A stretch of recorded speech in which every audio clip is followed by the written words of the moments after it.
Hello everyone. और आज हम आपको एक स्तूपा दिखाने वाला है। जो स्तूपा जो है गुरु पद्मसंभव का अवतार गुरु तुषिटोलु उनका स्तूपा है। और जो स्तूपा जो है और सबसे अच्छा, और ये जो स्तूपा जो है अब ये दुनिया कहीं भी नहीं मिलेगा दुनिया से, ये वाला स्तूपा है। और स्पेशली जो स्तूपा जो बनाया है और इसका बहुत ज़्यादा स्टोरी, ये बनाने का रीज़न सब बहुत है। लेकिन हम आपको इसमें एक छोटा सा शॉर्ट में आपको बताएंगे। जो ये जो बनाया है, बनाने लगाने वाला जो है केपचे तुजुम रिम्पोचे खुद ही है, और वो बनाने लगाने वाला है। और जो बनाने के बाद भी और ये छोटे को जो हम पूजा करता है, जो रखने पड़ता है, और ये भी दूर से किया वाला है। कलिंग में था गुरुजी वहाँ से रखने करने के बाद चावल भी यहाँ पे आ गया है, जो हमारे पूजा करने का चावल जो ऐसा कहावत है। और जो ये छोटे जो है स्पेशली जो बच्चे पैदा होने के टाइम में जो नॉर्मल डिलीवरी होता है उसमें करने को दिक्कत होता है, तो स्पेशली वो जो गर्भवती माँ जो है उनके लिए है।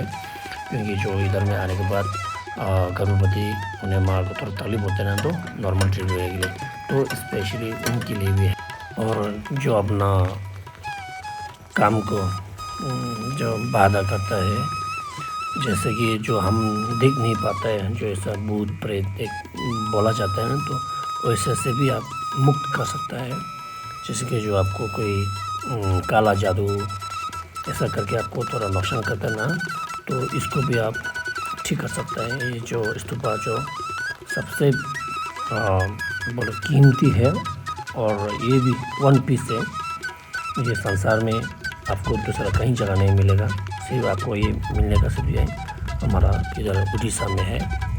और आपको ये जो आपको इधर आना चाहता है तो हम इसका लोकेशन भी आपको हम यहाँ ये लिंक में भेज देते हैं। आपको ये स्तूपा जो है दूसरा जगह में नहीं मिलने वाला है, और आपको उड़ीसा में ही आना पड़ेगा। जो अभी इधर में आप दिन में आप ज़्यादा कर नहीं सकेगा, तो अभी कुछ वो नहीं होता है। आपको कम से कम 10 बार में ये, नहीं तो 21 बार, नहीं तो आप 50-100 आप दिन में कितना कर सकेगा अच्छा है। और इसमें आप सकेगा तो 1 लाख 2 लाख भी घूम सकता है। इससे आप जितना ज़्यादा घूमेगा इसका फ़ायदा भी ज़्यादा दूसरा है, मतलब ज़्यादा है, अलग अलग से मिलता है। और यहाँ पे जो स्पेशली जो यहाँ पे हमारा ये जो कैंप पे रहता है, वो लोग आप मिल के बात भी कर सकता है, कैसा बनाया, क्यों बनाया, इसका स्टोरी हमारे यहाँ कैंप का आदमी सबको मालूम है। जो आप लोग यहाँ पे आके आपको इसका स्टोरी आप जान सकता है। अभी जो मैंने स्टोरी जो बोला है वो मैंने अभी थोड़ा सुन के बोला है, इतना हमको भी वो लोग जो यहाँ बैठने वाला आदमी ने कैसा हो गया इसके विषय में बोला है ना, तो हम इसका विषय में थोड़ा कुछ रख दिया है। और आपको इसका विषय में और जानना है तो आप हमारा यहाँ पे कमेंट करके बोलिए, तो हम इसमें और अच्छा रिसर्च करके मैं आपको बोलने का ट्राई करेंगे। और हमारा जो वीडियो देखने के लिए थैंक यू वेरी मच, और आप लोग का भी शुभकामना हो जाए।